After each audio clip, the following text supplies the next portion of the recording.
Salut à tous et bienvenue dans ce nouveau tutoriel. Nous allons présenter comment modifier le mot de passe de la fiche de gestion de stock que nous avons présenté dernièrement. Alors pour modifier le mot de passe, il faudrait avant tout ouvrir le fichier Excel, se connecter en utilisant le username et le password. Déjà concernant le username, nous avons fait une vérification par défaut si la validation sur la connexion en login ne marche pas, que ça puisse remplir l'utilisateur de manière automatique. Donc le username c'est l'utilisateur et on met le mot de passe, on se connecte.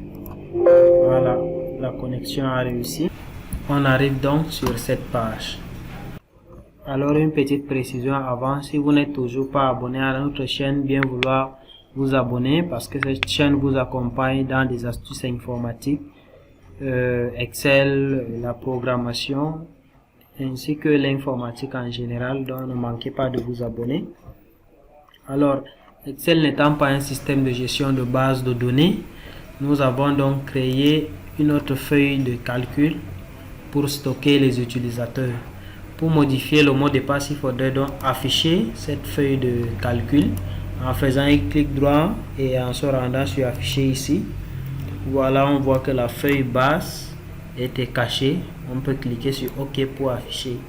Voilà, là on voit simplement le username c'est utilisateur, le password c'est ESA10. On peut peut-être ajouter ESA10 1 par exemple. On enregistre et puis on ferme pour tester à nouveau si le mot de passe marche. On ouvre.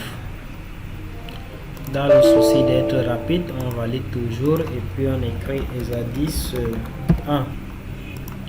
On valide, voilà, on voit que l'utilisateur est connecté à nouveau.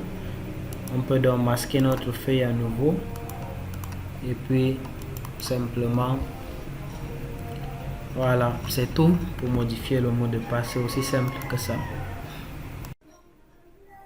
Certains voudront peut-être voir également où est-ce qu'on a mis l'utilisateur qui s'affiche par défaut. Alors dans ce cas, il faut venir dans le code VBA, Visual Basic, et puis venir dans Login Form. Login Form pour voir le code. Bon, le code c'est ici au niveau du bouton Login. On a d'abord mis tout en haut. Dès qu'on valide et que la validation ne réussit pas, il faudrait que le text user prenne la valeur utilisateur. C'est à ce niveau. Merci.